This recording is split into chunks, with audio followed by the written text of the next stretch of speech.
Hello, good morning class. कैसे हैं आप सब? उम्मीद है आप बहुत अच्छे होंगे और अपने लाइफ में मजे काट रहे होंगे। तो आइए आज हम लोग अपने यूट्यूब चैनल साइंस लवर्स पे आज से हम लोग क्लास 11th के केमिस्ट्री को स्टार्ट करते हैं। ठीक है। और पर डे हम लोग केमिस्ट्री को पढ़ेंगे, topic by topic. Her topic को हम लोग कवर करेंगे और जितना हो सके मतलब हम लोग न्यूमेरिकल करेंगे। तो आइए हम लोग अपने यूट्यूब चैनल पे आज से हम लोग केमिस्ट्री को स्टार्ट करते हैं। सबसे पहले देखिए, क्लास 11th के केमिस्ट्री में सबसे पहला चैप्टर जो है आपको मोल कंसेप्ट पढ़ना है, और दूसरा एटॉमिक स्ट्रक्चर, उसके बाद केमिकल बॉन्डिंग और अदर टॉपिक है जिसको हम लोग वन बाय वन सभी को कवर करेंगे। ठीक। तो आइए हम लोग पहले केमिस्ट्री के बारे में कुछ जानते हैं कि केमिस्ट्री क्या है और उसका जन्म कैसे हुआ था, केमिस्ट्री का जन्म कैसे हुआ था, कब हुआ था, और उनमें मुख्य भूमिका के रूप में किनका नाम आता है कि उन जो बहुत बड़े बड़े साइंटिस्ट थे उन उसमें मुख्य रूप से कौन कौन थे, उनके बारे में हम लोग जानते हैं। देखिए, केमिस्ट्री केमिस्ट्री को बेसिकली हम लोग एटम्स और मॉलिक्यूल्स के टर्म में बहुत अच्छा से डिफाइन कर सकते हैं। हम लोग डिफाइन करते हैं, उसी के बारे में हम लोग पूरे केमिस्ट्री में पढ़ते हैं। एटम्स एंड मॉलिक्यूल्स के बारे में हम लोग पढ़ते हैं। ठीक है। और उसके बाद उन्होंने इसीलिए इसीलिए केमिस्ट्री को कहा जाता है, एटम्स एंड मॉलिक्यूल्स का साइंस कहा जाता है, एटम्स एंड मॉलिक्यूल्स का विज्ञान कहा जाता है केमिस्ट्री को। ठीक। अब देखिए, अब फिर उसके बाद आइंस्टीन साहब आए थे और आइंस्टीन साहब ने आके यूनिवर्स को, ब्रह्मांड को दो पार्ट में क्लासिफाई किया था। एक था मैटर और दूसरा एनर्जी था। तो मैटर हम लोग फिजिक्स में पढ़ेंगे, जैसा कि आप देख सकते हैं कि ये मैटर है, तो मैटर को हम लोग फिजिक्स में पढ़ते हैं। और एनर्जी, नहीं सॉरी, मैटर को हम लोग केमिस्ट्री में पढ़ते हैं और एनर्जी को फिजिक्स में पढ़ते हैं। ठीक है। ओके, आप यहाँ तक समझे होंगे। उसके बाद उन्होंने एक मोस्ट इंपोर्टेंट फॉर्मूला भी दिए थे, उन्होंने E बराबर mc स्क्वायर, जो मोस्ट इंपोर्टेंट फॉर्मूला, जो सबसे ज्यादा यूजफुल है हम लोग के फिजिक्स में आते हैं, और सबसे ज्यादा यूजफुल फिजिक्स में आता है और बहुत सारे इंजीनियरिंग में भी इसका उपयोग होता है। ठीक है। आई होप आप इतने समझे होंगे। अब आइए हम लोग समझते हैं कि केमिस्ट्री का खोज एक्चुअली में किस के वजह से हुआ था, और मतलब उस टाइम के जो साइंटिस्ट थे वो क्या खोज करने के लिए निकले थे और उन्होंने क्या खोज किया। ठीक है। तो आइए देखिए, समझते हैं हम लोग। देखिए, केमिस्ट्री, जैसा कि हम लोग समझते हैं केमिस्ट्री को, ये कोई बहुत पुराना सब्जेक्ट नहीं है। इसका मतलब केमिस्ट्री का खोज लगभग 1300 से 1600 सी में हुआ था। ठीक है। उस टाइम, उसके बीच में जैसे शुरू में जब साइंटिस्ट लोग थे तो उनका मानना था ना, वो एक्चुअली में केमिस्ट्री का खोज नहीं करने गए थे। उन्होंने दो मतलब इंटरेस्टिंग चीज जो था ना उसको खोज करने गए थे, जिसमें फर्स्ट आता है आपका फिलोसफर स्टोन, यानी पारस पत्थर। उन लोग का मानना था ना उस टाइम में कि कोई तो ऐसा पत्थर होता होगा जिसको हम लोग मेटल से टच कराएंगे, किसी मेटल से टच कराएंगे तो वो सोना बन जाएगा, गोल्ड बन जाएगा। तो इसी के खोज करने के लिए निकले थे उन लोगों ने कि फिलोसफर स्टोन कहीं मिल जाएगा तो उससे हम लोग किसी मेटल को टच करा के उसको सोना बनाएंगे, गोल्ड बनाएंगे। और दूसरा उनका पर्पस था एलेक्सियर ऑफ लाइफ, मतलब उनका एक और मानना था कि कोई ऐसा तो केमिकल होगा जो मतलब अमृत होगा। अमृत का खोज करने के लिए निकले थे। एलेक्सियर मतलब अमृत, अमृत का खोज करने के लिए निकले थे कि हम लोग अमृत का खोज कर लेंगे और पियेंगे तो मतलब हम लोग अमर हो जाएंगे, जो कि ये दोनों नहीं मिल पाया था हम लोगों को। तो आइए आप, हम लोग कुछ इंग्लिश में हम लोग लिखे हैं और उसको समझ लेते हैं। एक्चुअली ये अपने से लैंग्वेज में बना के लिखना रहता है, जरूरी नहीं कि आप जाइएगा एग्जाम में तो सेम टू सेम आप इसको लिख ही दीजिएगा। याद करके और रट के कुछ नहीं होता है, उससे आप नहीं एग्जाम में लिख पाइएगा। इसलिए आप अपने लैंग्वेज में इसको बना के लिखिएगा। ठीक है। हालांकि ये आपको एग्जाम में नहीं आएगा ये, तो हम लोग इसी सब्जेक्ट को, केमिस्ट्री को एक इंटरेस्टिंग सब्जेक्ट बनाने के लिए कुछ उसके बेसिक के बारे में जानना बेहद जरूरी होता है। इसलिए हम लोग कुछ इसके बेसिक को जान लिए। तो आइए समझ लेते हैं। अब इसको इंग्लिश में कुछ लिखल है। देखिए, केमिस्ट्री बोल रहा है, chemistry deals with the composition, structure and properties of matter. Those aspects can best described and understood in terms of basic constituent of matter, atoms and molecules. देखिए, केमिस्ट्री को हम लोग बहुत मतलब डीपली हम लोग एटम्स एंड मॉलिक्यूल्स के term में डिफाइन करते हैं, इसको पढ़ते हैं। केमिस्ट्री में बेसिकली हम लोग एटम्स एंड मॉलिक्यूल्स के बारे में ही पढ़ते हैं। ठीक है। इसीलिए केमिस्ट्री को एटम्स एंड मॉलिक्यूल्स का साइंस कहा जाता है, विज्ञान कहा जाता है। एटम्स एंड मॉलिक्यूल्स का विज्ञान कहा जाता है। उसके बाद ये तो आप समझे ही है कि आइंस्टीन साहब आए थे और उन्होंने यूनिवर्स को दो पार्ट में क्लासिफाई किया था, एक था मैटर, दूसरा एनर्जी था। मैटर को हम लोग केमिस्ट्री में पढ़ते हैं और एनर्जी को फिजिक्स में पढ़ते हैं, ठीक है। उन्होंने एक फॉर्मूला दिए थे, उन्होंने E बराबर mc स्क्वायर फॉर्मूला दिए थे। और तब आइए अब इधर हम लोग कुछ पढ़ लेते हैं। Chemistry as we understand it today is not a very old discipline. Chemistry was not studied for on its sake. Rather, it came up as a research search for two interesting things. यहाँ पे things छूट गया है आपको, sorry, यहाँ पे interesting things हुआ, two interesting things, ठीक है।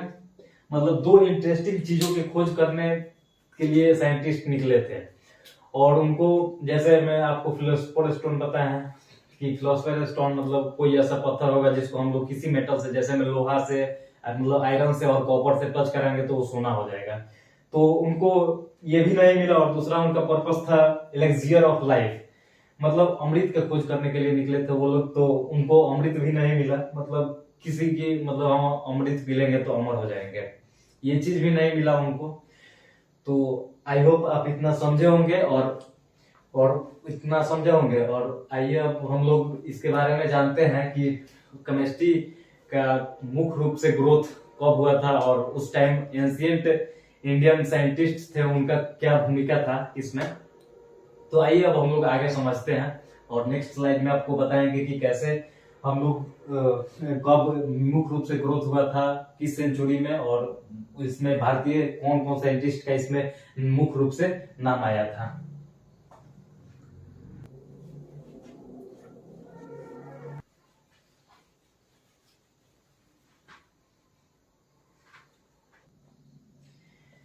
तो आइए दोस्तों अब हम लोग समझते हैं कि केमिस्ट्री के ग्रोथ में, केमिस्ट्री के डेवलपमेंट में इंडियन साइंटिस्ट का क्या योगदान रहा है, ठीक है। तो देखिए, जो एंशिएंट इंडिया, जो एंशिएंट प्राचीन काल के जो हम लोग के भारतीय साइंटिस्ट थे, उनका भी केमिस्ट्री के डेवलपमेंट में बहुत बड़ा योगदान रहा है, ठीक। जिसमें हम लोग एक नाम आता है नागार्जुना, NAGURJUNA,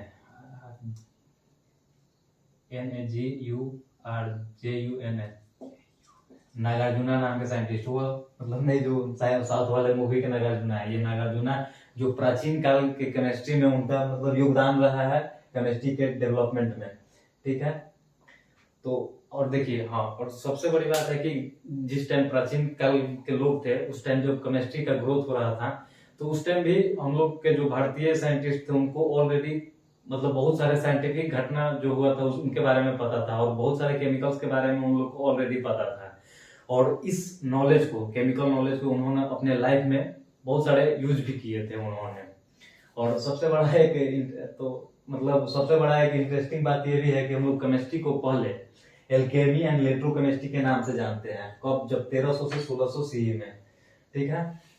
पहले हम लोग केमिस्ट्री को केमिस्ट्री नहीं, एल्केमी एंड इलेक्ट्रोकेमिस्ट्री के नाम से जानते थे, ठीक है। बाद में इसका नाम केमिस्ट्री पड़ा। जब 18th सेंचुरी में आए तो हम लोग केमिस्ट्री को मॉडर्न केमिस्ट्री के रूप में बहुत, मतलब केमिस्ट्री बहुत मुख्य रूप से डेवलप हुआ था 18th सेंचुरी में, जब मतलब बहुत सारे पुराने पहले से पारंपरिक ट्रेडिशन जो चलते आ रहा था केमिस्ट्री में, कि कुछ उन लोग के पास, यूरोपियंस के पास कुछ केमिकल्स के खोज किए थे और बहुत ज्यादा ग्रोथ नहीं हुआ था उस टाइम केमिस्ट्री का। तो उसके बाद जब कुछ अरब के साइंटिस्ट लोग पहुंचे यूरोप में जाकर उन्होंने बहुत सारे केमिस्ट्री के डेवलपमेंट में बहुत बड़ा अपना योगदान दिया और एक केमिस्ट्री का बहुत बड़ा उन्होंने आकार दिया।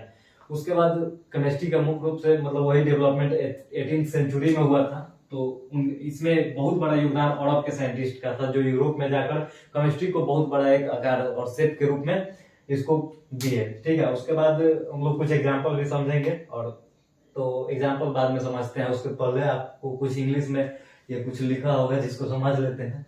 तो देखिए, पढ़ते हैं हम लोग क्या है। People in ancient India already had the knowledge of many scientific phenomena much before the advent of modern science. They applied that the knowledge in various works of life. देखिए जैसे कि हम लोग समझे हैं कि एंशियंट इंडिया के जो साइंटिस्ट थे हम लोग का, उन लोग को ऑलरेडी कुछ केमिस्ट्री के बारे में, कुछ साइंटिफिक फेनोमेनन के बारे में पता था उनको, और उन्होंने अपने लाइफ में इसका यूज भी बहुत सारे किए थे।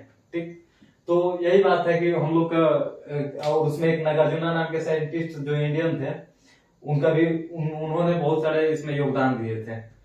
और उसके बाद हम लोग ये भी जान चुके हैं कि केमिस्ट्री को हम लोग पहले एल्केमी एंड इलेक्ट्रोकेमिस्ट्री के नाम से जानते थे। जब 1300 से 1600 सीई में हम लोग ना पहले केमिस्ट्री को एल्केमी एंड इलेक्ट्रोकेमिस्ट्री के नाम से जानते थे।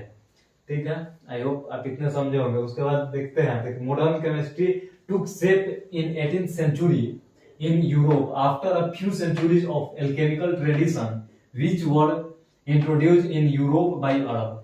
जैसे कि हम लोग अभी समझे हैं कि मॉडर्न केमिस्ट्री का विस्तार मुख्य रूप से 18th सेंचुरी में हुआ था, और 18th सेंचुरी से पहले यूरोपियंस लोग के पास कुछ पारंपरिक ट्रेडिशन, मतलब वही परंपरा से जो चलते आ रहा था, कुछ केमिकल्स उन लोग के पास था, उन्हीं को वो लोग केमिस्ट्री समझ रहे थे। मतलब उनका केमिस्ट्री का ग्रोथ उस टाइम नहीं हो पाया था। लेकिन 18th सेंचुरी में जब अरब के कुछ साइंटिस्ट गए और वहां पे यूरोप में जाके और केमिस्ट्री को एक बहुत बड़ा, मतलब ग्रोथ में उनका बहुत बड़ा एक हिस्सेदारी रहा, और बहुत ज्यादा उन्होंने अपने केमिस्ट्री के डेवलपमेंट में बहुत बड़ा योगदान दिया।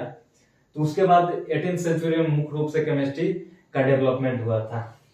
ठीक है, तो आइए अब देखते हैं हम लोग केमिस्ट्री के बारे में कुछ एग्जाम्पल को जानते हैं कि केमिस्ट्री के कुछ एग्जाम्पल हम लोग को डेली यूज हम लोग करते हैं, तो उसके बारे में कुछ एग्जाम्पल समझते हैं। देखिए अगर बात केमिस्ट्री की होगी तो आप ये समझ के चलिएगा कि आप चारों तरफ अपने इन्वायरमेंट में आप केमिस्ट्री से ही घिरे हुए हैं।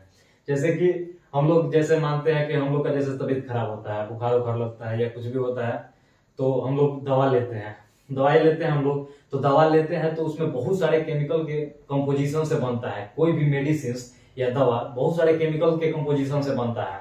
और उसके बाद हम लोग जैसे में आप कॉस्मेटिक देखेंगे आप, जो कि बेसिकली लड़की लोग लेती है, जिसमें बहुत सारे मेकअप करने वाला सामान आता है, उसमें लड़की लोग बहुत ज्यादा इंटरेस्टेड होती है, कॉस्मेटिक के सामान लेती है। और लड़का भी इंटरेस्टेड होता है, बट लड़की परम सुंदरी दिखने के लिए बहुत ज्यादा अपने मेकअप का सामान लेती है, और लड़का बहुत बहुत नॉर्मल बात है, वो तो हम लोग कड़ू तेल भी लगा के काम चला लेते हैं।